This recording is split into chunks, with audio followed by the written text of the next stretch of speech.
Hello everyone, कैसे हैं आप लोग। Welcome back to the channel. आज हम एक क्विक रिवीजन करेंगे क्लास 9 के चैप्टर ग्रेविटेशन का। इसमें हम बात करेंगे इंपॉर्टेंट फॉर्मूलेज की, डेरिवेशंस जो और कुछ टॉपिक्स जो हमारे आते हैं। ठीक है, स्टार्ट करते हैं ग्रेविटेशन से। तो ग्रेविटेशन में सबसे पहला जो टॉपिक आता है वो है आपका universal law of gravitation. Universal law of gravitation, तो यहीं से स्टार्ट करते हैं। यूनिवर्सल लॉ ऑफ ग्रेविटेशन से बात करते हैं। Discovered by Newton. न्यूटन ने डिस्कवरी करी थी, जो एप्पल वाला जो कंसेप्ट था, पेड़ से एप्पल गिरा और उन्होंने डिस्कवरी कर दी है ना, तो वो वाला जो कंसेप्ट रहता है उसी के लिए हम कहते हैं यूनिवर्सल लॉ ऑफ ग्रेविटेशन उन्होंने दिया था। तो हुआ क्या था, इन्होंने क्या बोला था, बोला कि यूनिवर्स में, पूरे यूनिवर्स में अगर कोई भी दो बॉडीज हैं जिनके पास मासेस है, ठीक है, m1 और m2, ठीक है, और उनके जो सेंटर्स हैं, उनकी जो सेंटर है, ठीक है, सेंटर ऑफ मास, इनके बीच में डिफरेंस, इनका जो बीच में गैप है वो सपोज कर लिए d है ना। तो अगर पूरे यूनिवर्स में कोई भी दो मासेस, ठीक है और वो सेपरेटेड है कुछ डिस्टेंस d से, ठीक है, तो वो एक दूसरे को अट्रैक्ट करेंगे। वो क्या करेंगे, एक दूसरे को अपनी तरफ अट्रैक्ट करेंगे बाय अ फोर्स, जिस फोर्स को कहा जाता है ग्रेविटेशनल फोर्स। तो क्या कहा इन्होंने कहा two bodies, according to this law, two bodies having masses, ठीक है, two bodies having masses attract each other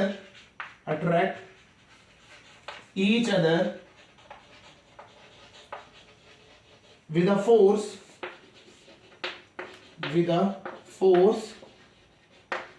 known as gravitational force,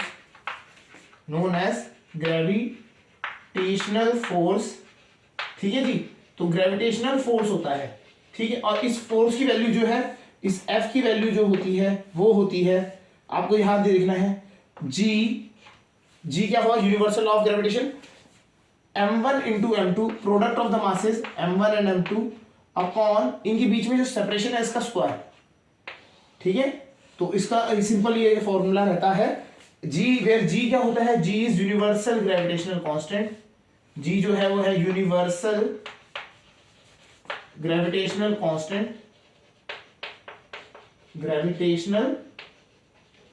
constant, और इसकी वैल्यू आपको याद रखनी है, दैट इज 6.67 इंटू 10 की power -11 newton metre square per KG square. कभी कभी यूनिट पूछी जाती है तो आपको ये इसकी वैल्यू याद होनी चाहिए। जी की वैल्यू होती है 6.67 इंटू 10 की power -11 newton metre square per KG square.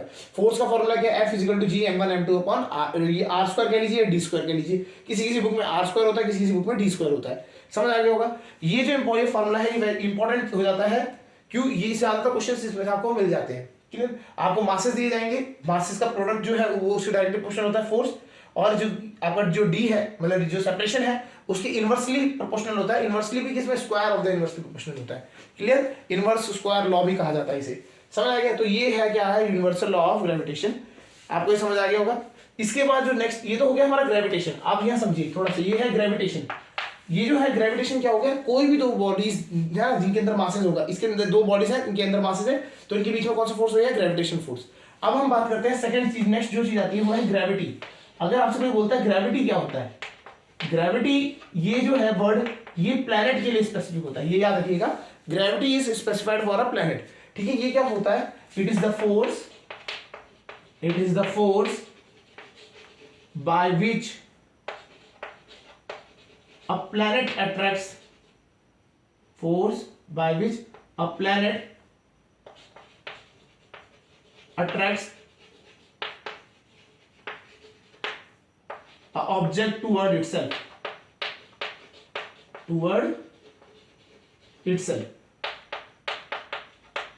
अपनी तरफ को खींचता है। ग्रेविटी क्या होता है, एक फोर्स होता है प्लेनेट जो एक्सर्ट करता है। मतलब जैसे हम अर्थ पे खड़े हैं तो हमारे पे जो अर्थ प्लेनेट जो है ना वो एक्सर्ट कर रहा है, वो क्या होगा, ग्रेविटी। समझ आ गया। ये ऐसी सेलेस्टियल बॉडीज के लिए होता है। मून पे अगर आप खड़े हैं तो मून जितने फोर्स से आपको अपनी तरफ खींच रहा है वो मून की ग्रेविटी होगी, ठीक है। सन की ग्रेविटी होगी, तो ये स्पेसिफिक होता है, gravity of sun, gravity of moon, gravity of Venus, mass. तो ये क्या होता है, फोर्स होता है। ये भी होता क्या है, ग्रेविटेशनल फोर्स ही होता है, बट ये क्या है, स्पेसिफिक प्लेनेट या सेलेस्टियल बॉडी के लिए स्पेसिफिक हो जाता है। समझ आ गया होगा, ठीक है। तो अगर हम बात करें जो हमारा यहाँ से जो ग्रेविटी है, अब ग्रेविटी से हम खींचे चले जा रहे हैं प्लेनेट की तरफ, ठीक है। तो अगर हम जब खींच रहे हैं तो हमें पता है कि जब भी कोई फोर्स लगता है किसी बॉडी पे तो वो क्या हो जाता है, एक्सेलरेशन से मूव करता है ना। तो जैसे हम हैं तो अर्थ पे हैं, तो हम पे कौन सी ग्रेविटी लग रही है, अर्थ की ग्रेविटी लग रही है। अब तो हम उसकी वजह से क्या होगा, अर्थ की ग्रेविटी की वजह से हम अर्थ की तरफ को अट्रैक्ट होंगे विद द एक्सेलरेशन, मतलब फोर्स है तो F इक्वल टू ma होता है, तो एक्सेलरेशन क्रिएट होगा हम पे, ठीक है। तो उस एक्सेलरेशन की वैल्यू हम यहाँ पे निकालते हैं। तो यहाँ पे हम बात करते हैं एक्सेलरेशन ड्यू टू ग्रेविटी, ठीक है। तो अब हम जो बात करते हैं वो है एक्सेलरेशन ड्यू टू ग्रेविटी।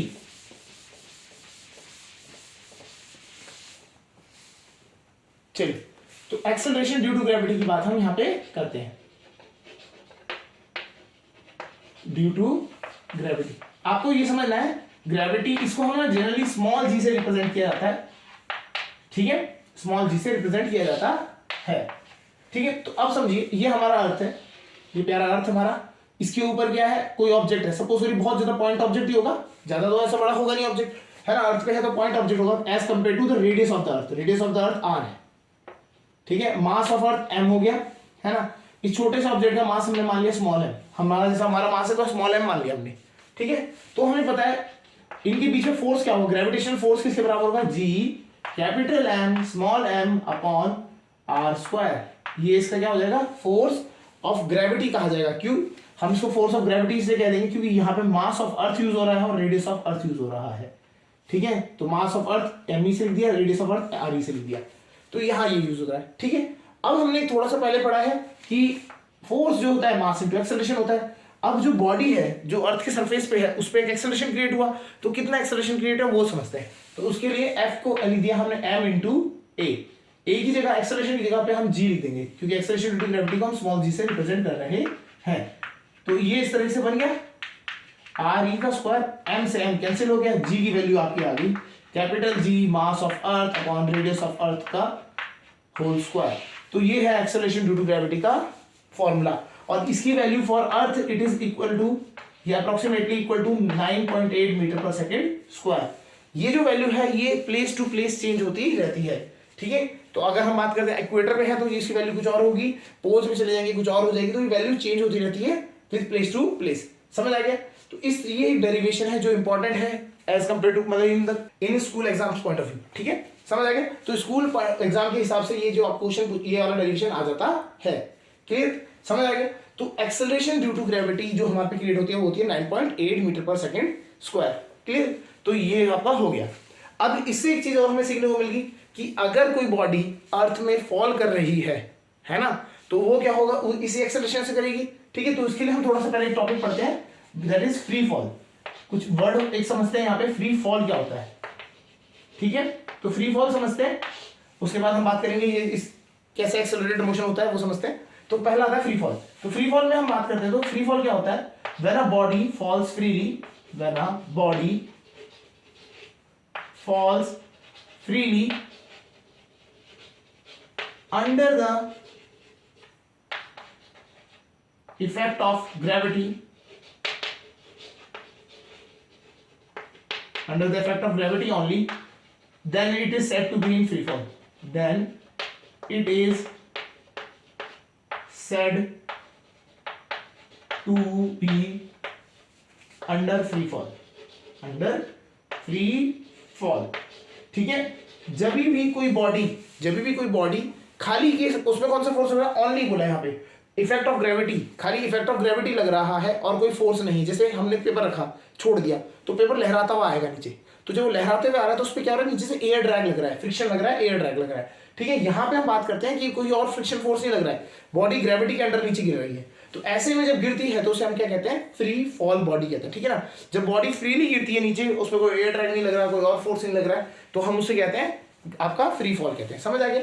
तो जब भी बॉडी फ्री फॉल में गिर रही होती है तो उस पर एक्सेलरेशन कितना लगता है, एक्सेलरेशन ड्यू टू ग्रेविटी मतलब आपका रहता है स्मॉल जी रहता है, समझ आ गया। तो हमें एक चीज थोड़ी सी यहाँ से समझनी है, ठीक है। तो हमारा जो बॉडी है जब भी फ्री फॉल में गिर रहा होगा तो उसमें क्या होगा, एक्सेलरेशन होगी स्मॉल जी। तो आपको याद रखना है जब भी कोई बॉडी को हम ऊपर थ्रो करते हैं या ऊपर से कोई बॉडी जब भी नीचे गिर रही होगी तो हमें बस याद रखना है, जब ऊपर को फेंकते हैं तो एक्सेलरेशन की वैल्यू हो जाती है -g, एक्सेलरेशन की वैल्यू हो जाती है -g, और ऊपर से जब नीचे गिर रही होती है बॉडी तो एक्सेलरेशन की वैल्यू हो जाती है कैपिटल G, ठीक है। जब भी अब बॉडी देखिए, अगर मैंने यहाँ से ड्रॉप किया है इसको, तो इसमें जो एक्सेलरेशन की वैल्यू होगी स्मॉल जी, और वो भी पॉजिटिव, क्योंकि ऊपर से जब गिर रहा है तो वो पॉजिटिव होगा, ठीक है। और जब नीचे से ऊपर फेंका जा रहा है, जब थ्रो कर रहा है ऊपर को, तो ये क्या होगा, नेगेटिव होगा। क्यों? बिकॉज फोर्स तो नीचे को लग रहा है, और हम अगेंस्ट फोर्स जाएंगे तो नेगेटिव आ जाएगा, और मतलब डायरेक्शन ऑफ द फोर्स में जाएंगे तो प्लस आएगा। समझ आ गया? क्लियर? तो हमारा को ये समझना है, जब भी बॉडी फ्री फॉल में होती है तो कौन सा मोशन, किस टाइप का मोशन करती है, एक्सेलरेटेड मोशन करती है। और उस टाइम पे एक्सेलरेशन की वैल्यूज जो होती है, अगर बॉडी ऊपर को जा रही है तो एक्सेलरेशन होगा माइनस का जी, और अगर बॉडी नीचे आ रही है तो कौन सा आएगा, स्मॉल जी आएगा, वो भी प्लस का। ठीक है, क्लियर हो गया? वैल्यू आप इसको 9.8 भी रख सकते हैं। क्वेश्चन में अगर कभी कभी 10 दिया जाता है, 10 मीटर पर सेकंड स्क्वायर, तो आप 10 की वैल्यू यूज कर सकते हैं। समझ आ गया? इसके बाद अगर हम बात करते हैं, जब हाँ एक्सेलरेटेड मोशन है तो हमारी इक्वेशंस ऑफ मोशन लगेगी। अब कौन सी इक्वेशन, अब क्या लगेगी, मोशन जो हमारे को कैलकुलेट करना है, तो उसके लिए हमारे को क्या करना है, इक्वेशंस ऑफ मोशन का यूज करना पड़ेगा। तो इक्वेशन ऑफ मोशन हमारी कौन कौन सी है, हम बात कर लेते हैं।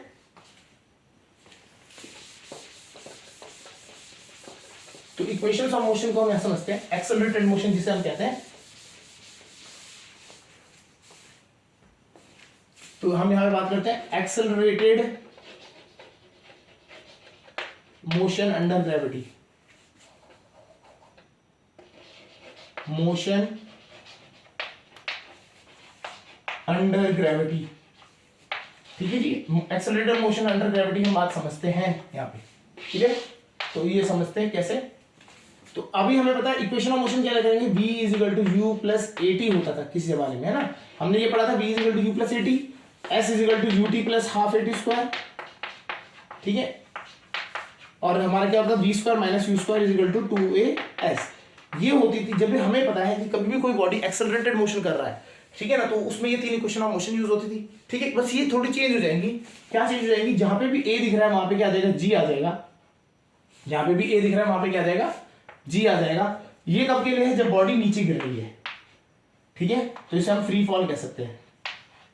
फ्री फॉल के टाइम पे क्या होगा, g की वैल्यू a की जगह पे क्या आ जाएगा, स्मॉल g, ठीक है। और जहां s है वहां पे जनरली हम हाइट की बात करेंगे, तो s की जगह पे क्या वर्ड यूज होता है, h, ठीक है। तो इक्वेशन ऑफ मोशन इस तरीके से बदल जाती है, क्लियर। अगर सपोज करिए तो फ्री फॉल हो गया, अगर बॉडी क्या कर रहे हैं, ये इसका लेके इसके लिए, अगर बॉडी ऊपर को जा रही है ना, थ्रोन अप, जब ऊपर को जा रही है, या फ्लाइट है ना, आपको थ्रोन अप जब हम फेंकते हैं, थ्रोन अप, तो क्या होगा, इक्वेशन ऑफ यहाँ पे a की वैल्यू क्या ले लेंगे, माइनस जी ले लेंगे, तो v is equal to u plus की जगह पे माइनस जी टी हो जाएगा। मतलब क्या है, जहां पे a g है ना, वो प्लस की जगह पे माइनस रख देना है, तो माइनस जी टी हो जाएगा। ऐसे यहां पे रखेंगे h is equal to u t minus half g t square, ठीक है। और last v square minus u square is equal to minus 2gh। ये इक्वेशन ऑफ मोशंस आपकी हो जाएंगी, ठीक है। तो एक्सेलरेशन जब होता है, प्रोड्यूस जो होगा उसकी वैल्यू जो वो हमारे पास g है, वो 9.8 है ही, बस डायरेक्शन चेंज हो जाती है। अगर वो बॉडी ऊपर आ रही है नीचे आ रही है, तो इसकी वजह से क्या होता है, माइनस और पॉजिटिव का यूज करना पड़ेगा आपको, क्लियर। तो इन पे क्वेश्चंस आपको बन के मिलते हैं, समझ आ गया। उसके बाद नेक्स्ट टॉपिक जो आता है, what is mass and weight, ये समझते हैं, ठीक है। मास एंड वेट को भी समझ लेते हैं। ये क्वेश्चन एमसीक्यू में मिलते हैं, ठीक है। मास वर्सेस वेट, मास वर्सेस वेट। अब मास क्या होता है, वेट क्या होता है, ठीक है।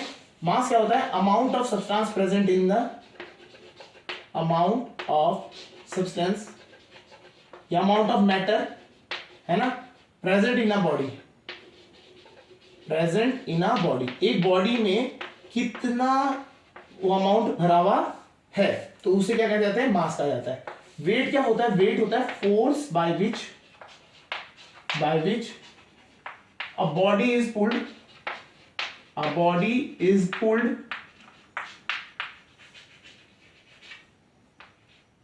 अंडर ग्रेविटी, ठीक है।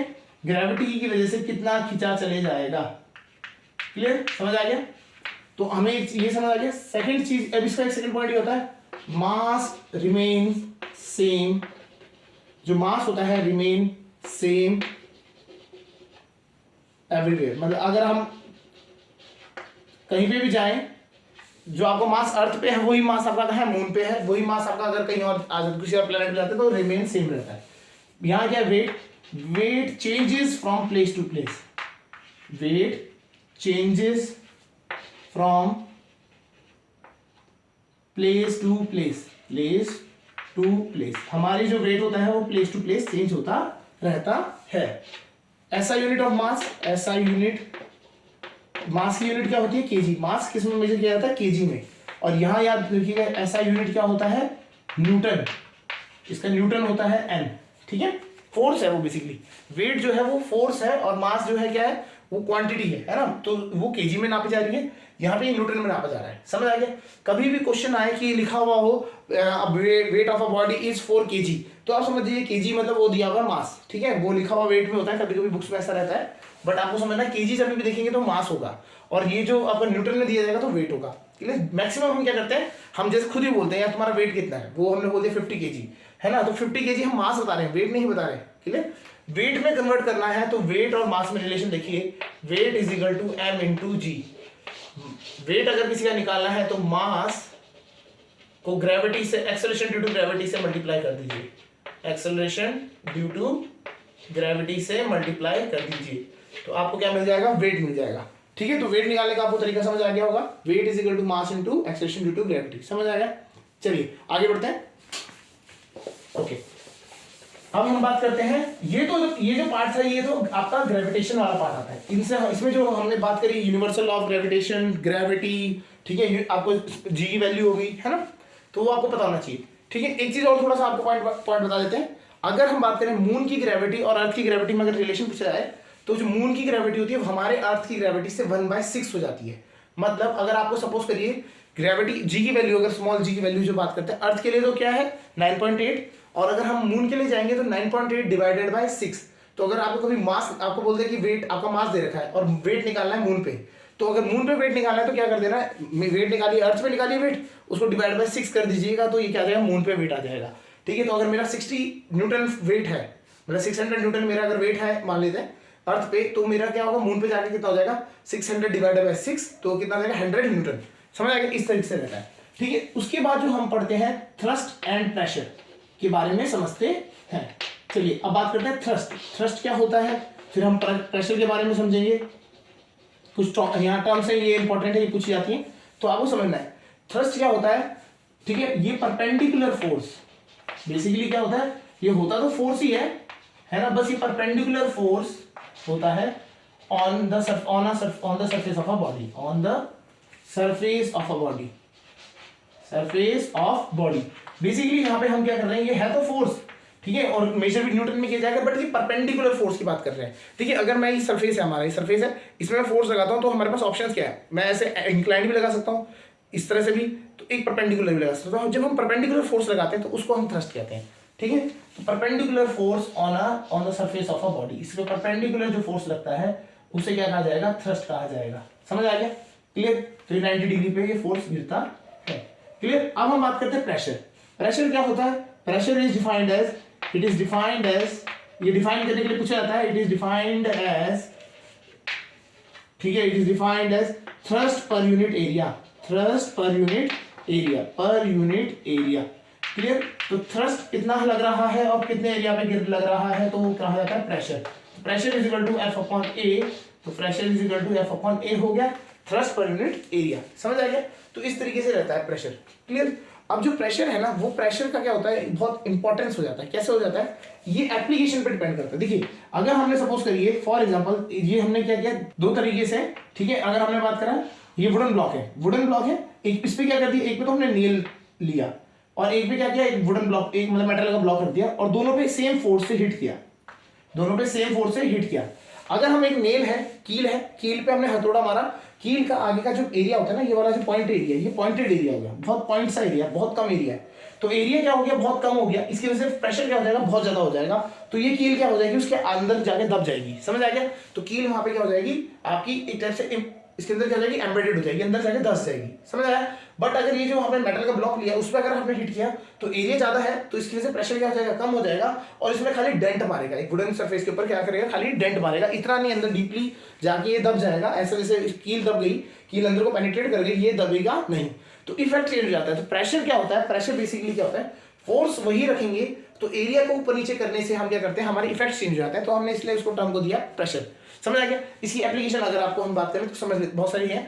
ठीक है, आपने देखा होगा जो अभी एक तो नेल का ही बता दिया कि नेल का आगे का पॉइंट ही रखा जाता है जिससे कि वो आराम से वो अंदर जा सके। ठीक है, चाकू से जब हम वेजिटेबल्स काटते हैं तो वो शार्प रखा जाता है, आगे से पॉइंटेड रखा जाता है, क्लियर रखा जाता है, मतलब उसकी जो एज होती है वो क्या होती है, शार्प होती है।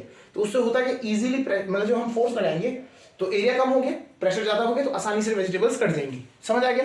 इसी तरीके से आपकी जो बैग के स्ट्रैप्स होते हैं वो क्या होते हैं, बड़े होते हैं। जैसे वो बड़े होंगे, जितना ज्यादा आपने ब्रॉड कर दिया स्ट्रैप को, तो ब्रॉड करने से क्या होगा, एरिया बढ़ गया। एरिया बढ़ने से क्या होगा आपका, ऑब्वियस बात है, फोर्स जितना फोर्स तो सेम ही लगना है क्योंकि वेट जो है बैग में उतना ही है, बट एरिया बढ़ने से क्या होगा, प्रेशर कम हो गया, तो वो जो आपके जो तने हैं ना वो धसेंगे नहीं, आपके जो स्ट्रैप्स है आपकी बॉडी पे क्या होगा, ज्यादा इंपैक्ट डालेंगे नहीं। समझ आ गया। इसी तरीके से और भी हमारे आसपास आते हैं। आपने देखा स्विंग नीडल्स होती है, स्विंग नीडल्स होता है आगे से पॉइंटी होती है जिससे कि आसानी से वो कपड़े को पियर्स करके अंदर आ चले जाए। समझ आ गया। तो जितना भी आप एरिया कम करेंगे, जैसे एरिया कम करेंगे प्रेशर क्या होगा, बढ़ेगा, है ना। ठीक है, तो प्रेशर बढ़ेगा तो उसकी वजह से इफेक्ट क्या हो जाएगा, आपका वो बॉडी ना पेनिट्रेट करने की कोशिश करेगी बॉडी के अंदर, दूसरी बॉडी की। ठीक है, समझ आ गया। तो नीडल हो गया आपका, स्ट्रैप्स, बैग की स्ट्रैप्स हो गई। ठीक है, आपका जो कुशन्स होते हैं, है ना, कुशन्स का भी काम क्या होता है, कुशन क्या करता है, एरिया बढ़ा देता है, तो इससे क्या होता है, जो आपको इफेक्ट होता है, चोट नहीं लगती, चोट कम लगती है। समझ आ गया। वो सारे किसमें वर्क कर रहे हैं, प्रेशर की एप्लीकेशंस पे ही वर्क कर रहे हैं। समझ आ गया होगा। थ्रस्ट एंड प्रेशर समझ आ गया, प्रेशर की एप्लीकेशन समझ आ गया।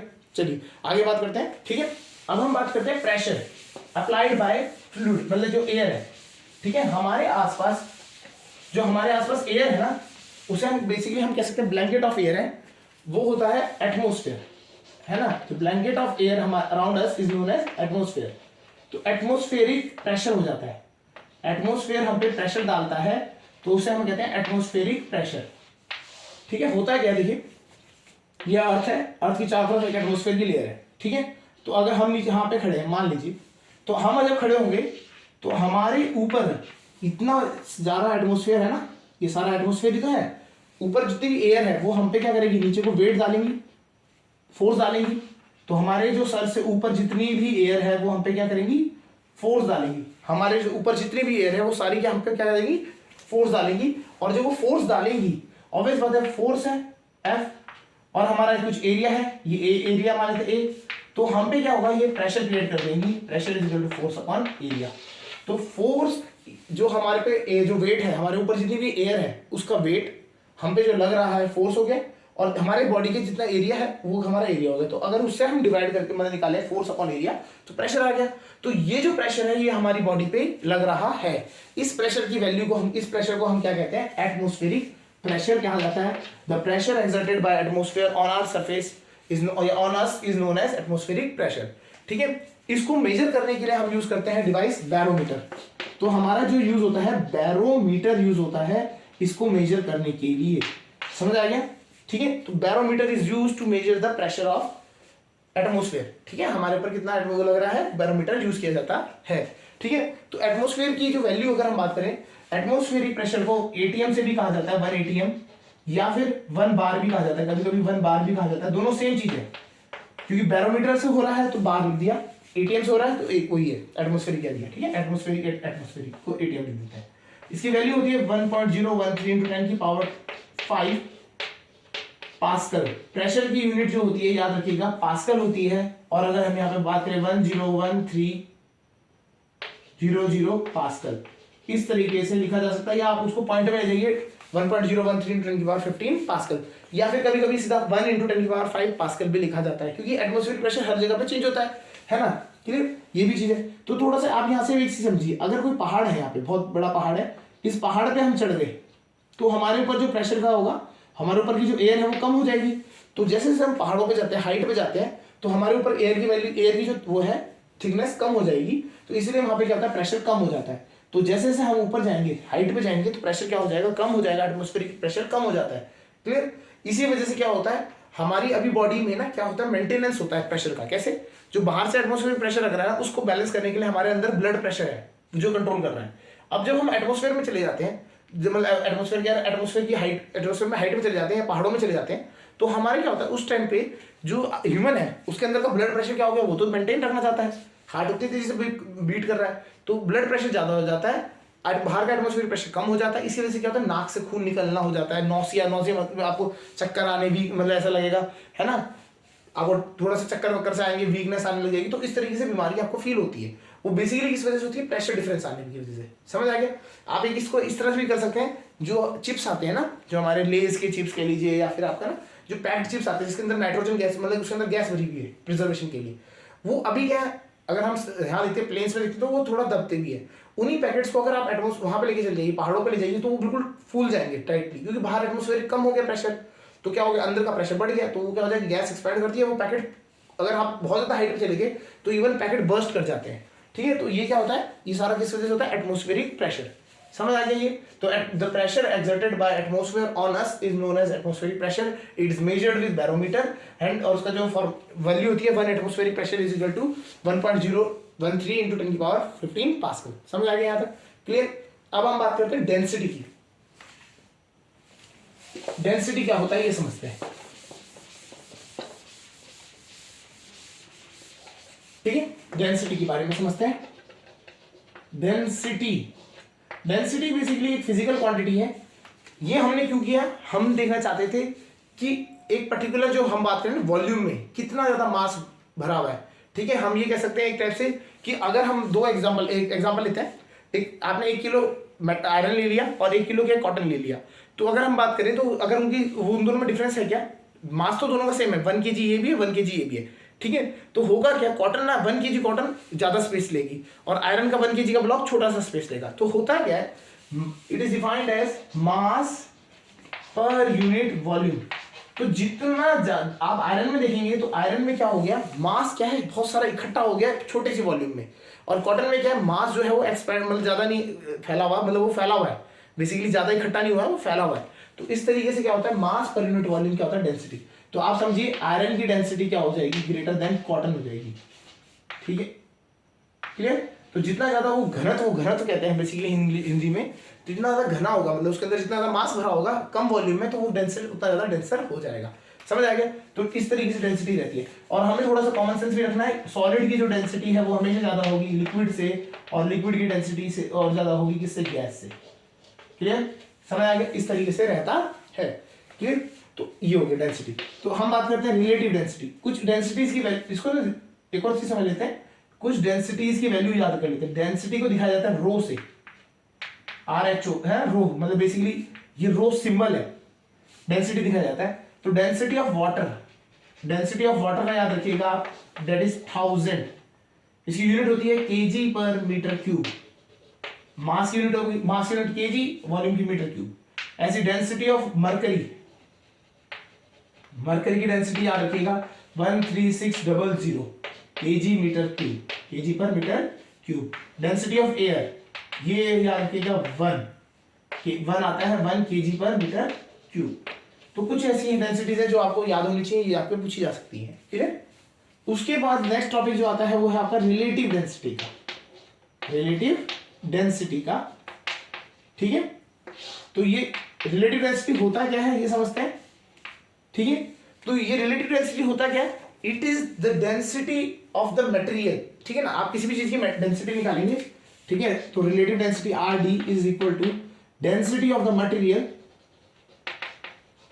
मटेरियल, ठीक है, divided by density of water at 4 degree Celsius, 4 degree Celsius. 4 degree Celsius की हम क्यों बात कर रहे हैं, 4 डिग्री सेल्सियस में वाटर की वैल्यू, जो डेंसिटी की वैल्यू होती है 1000 होती है। ठीक है, और उसके देखो ये समझ लीजिए डेंसिटी जो है ना वाटर की सबसे ज्यादा कब होगी, 4 डिग्री सेल्सियस पे होगी, दैट इज 1000। उससे पहले के टेम्परेचर में जाइए, ठीक है, जब आप मतलब इसमें जाइए 1, 2, 3 डिग्री सेल्सियस की बात करते हैं, वहां डेंसिटी ज्यादा, वहां पे डेंसिटी क्या हो जाती है, कम हो जाती है। और इसी तरीके से 4 से ऊपर चल जाइए, 6, 7, 8, 10, 20 डिग्री सेल्सियस में चल जाएगी, वहां डेंसिटी कम हो जाती है। तो डेंसिटी ऑफ जो वाटर है सबसे ज्यादा कहाँ होती है, 4 डिग्री सेल्सियस में होती है, और उसकी वैल्यू होती है 1000। क्लियर? तो अगर मुझे रिलेटिव डेंसिटी निकालनी है किसी की भी, एग्जाम्पल देख लेते हैं, रिलेटिव डेंसिटी हम निकाल लेते हैं मरकरी की। ठीक है, मरकरी की रिलेटिव डेंसिटी निकालनी है, तो मुझे कुछ नहीं करना है, डेंसिटी ऑफ मरकरी लिखना है 13600 डिवाइडेड बाय 1000 कर देंगे, तो अपने आप ये आ गया 13.6। और इसकी कोई यूनिट नहीं होती, याद रखिएगा, रिलेटिव डेंसिटी की कोई यूनिट नहीं होती, it is a unitless quantity. तो रिलेटिव डेंसिटी क्या होता है, density of material divided by density of water at 4 degree Celsius. तो आपको सिंपल काम है, जैसे रिलेटिव डेंसिटी ऑफ वाटर की निकालनी है तो 1 आ जाएगी, 1000 को 1000 से डिवाइड करेंगे 1 आ जाएगा, ठीक है। मरकरी की कितनी जाएगी, डिवाइड बाई 1000 किया 13.6 आ गया। आपका एयर का कितना हो गया, 1 डिवाइड बाई 1000 तो ये हो गया 0.001, ठीक है। तो आपने बस वही करना, 1/1000 लिख देंगे तभी भी आ जाएगा।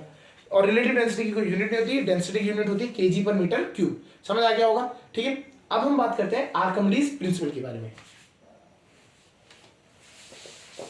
तो हम बात करेंगे आर्किमिडीज प्रिंसिपल, या फिर हम कहते हैं जिसमें हम जिन्होंने हमें लॉ ऑफ फ्लोटेशन दिए, ठीक है। तो हम उसके लिए सबसे पहले बात कर लेते हैं बायोन्सी। उन्होंने एक फोर्स के बारे में बताया हमें, that is called buoyancy force, ठीक है। और उसी फोर्स के हिसाब से हम क्या करते हैं, आर्किमिडीज प्रिंसिपल ही समझ लेते हैं। आर्किमिडीज प्रिंसिपल, ठीक है। आर्किमिडीज अब देखिए, आर्किमिडीज ने क्या कहा कि कोई भी बॉडी कब पानी में तैरती है और कब डूबती है उसको समझाया उन्होंने। हुआ क्या, उन्होंने ये बोला कि अगर मैं किसी भी बॉडी को, when a body is fully और पार्शियली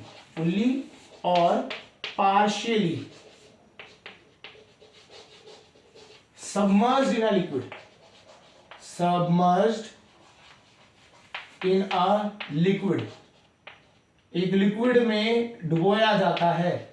देखिए कैसे, अगर हमने एक बॉडी ली, एक मतलब बकेट ले लिया पानी से, उसमें एक बॉडी को आधा डुबोया या पूरा डुबोया, दोनों में से कोई, दोनों केसेस के लिए बात कर रहा है। ये फुल्ली सबमर्ज्ड और ये पार्शियली सबमर्ज्ड। पार्शियली मतलब कुछ भी, किसी भी फ्रैक्शन में सबमर्ज्ड है।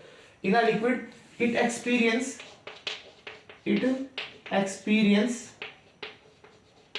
an upward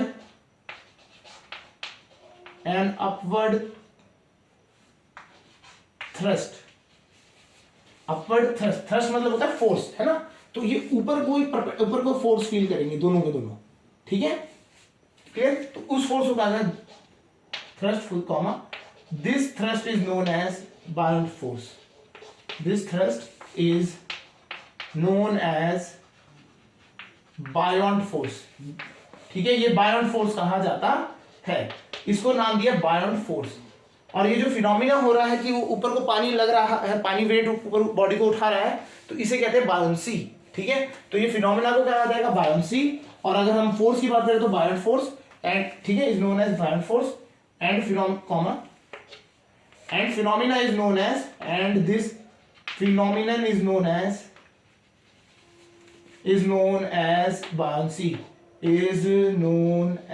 बायोन्सी, इसे क्या कहा जाता है, बायोन्सी कहा जाता है। तो आपको समझ आ गया बायोन्सी क्या होता है। ये बहुत ज्यादा कॉमन पूछा जाने वाला क्वेश्चन है, आपके स्कूलों में बहुत ज्यादा पूछा जाता है, ठीक है। ये one of the favourite question है। आर्किमिडीज प्रिंसिपल पूछा जाता है, बायोन्ट फोर्स क्या होता है ये समझने के लिए पूछा जाता है।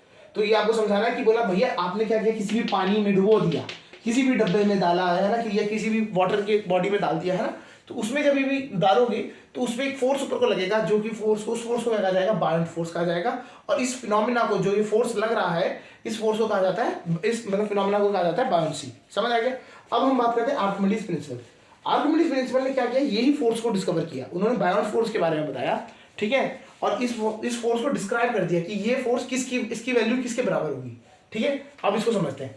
तो आर्किमिडीज प्रिंसिपल ने क्या कहा था, व्हेन अ बॉडी, बिल्कुल सेम वर्डिंग से, अगर आप ऊपर वाले वर्ड वो याद कर लेंगे तो ये भी ये सेम है। When a body is fully और partially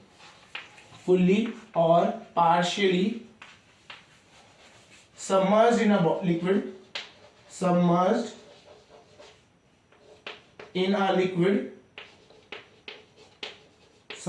liquid, it experience an upward force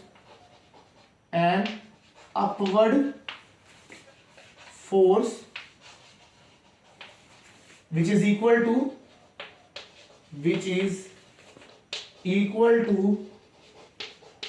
weight of the liquid displaced,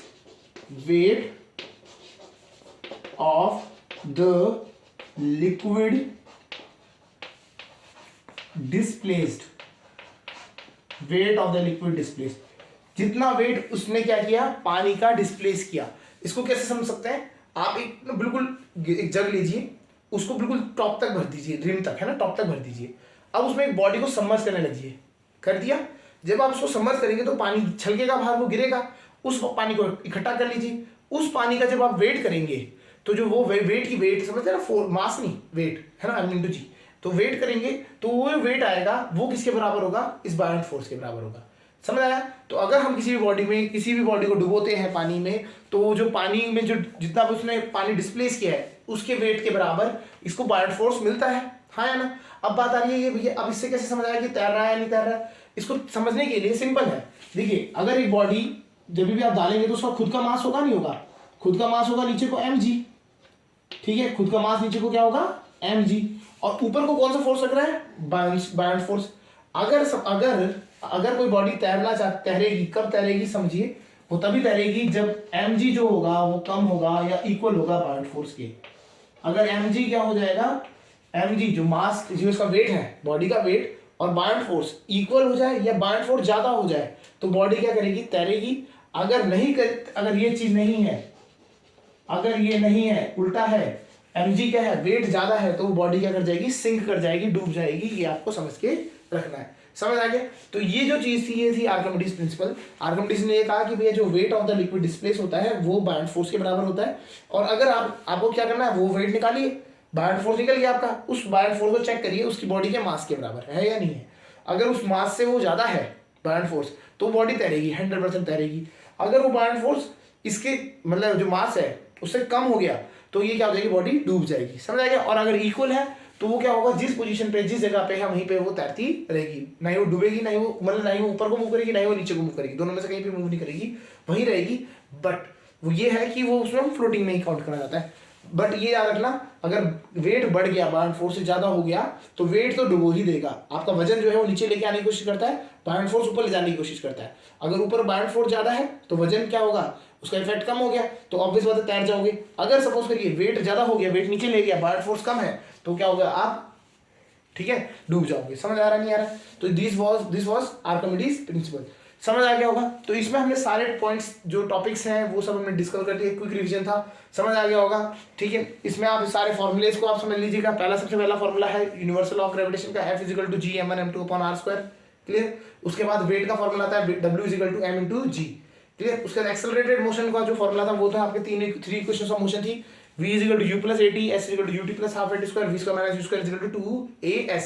a की जगह पे क्या होगा, जब आपकी बॉडी ऊपर से नीचे आ रही है तो g की वैल्यू पॉजिटिव, a की जगह पर रख देंगे आप +g, स्मॉल g वाला, है ना।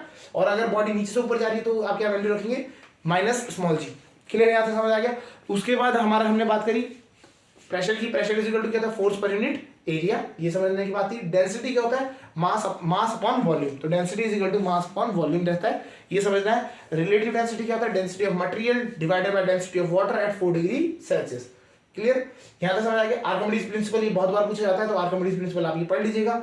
जो कुछ 2-3 डिफरेंस है वो आपको समझ पूछे जाते हैं, दैट इज फर्स्ट जो सबसे ज्यादा पूछे जाने वाला डिफरेंस है वही है कि मास और वेट में क्या डिफरेंस होता है, वो। Second, capital G and small G में क्या डिफरेंस होता है। Capital G is universal gravitational constant, जिसकी वैल्यू हम पूरे यूनिवर्स में कांस्टेंट है, वो कहीं पे चेंज नहीं करेगी। स्मॉल जी की क्या है, small ji is acceleration due to gravity, तो इसकी वैल्यू क्या होती है, प्लेस टू प्लेस चेंज करती रहती है। अगर हम इक्वेटर में हैं वो अलग होगी, मून पे चले गए कहीं और या पोल्स में चले गए तो वहां पे अलग होगी, समझ आ गया।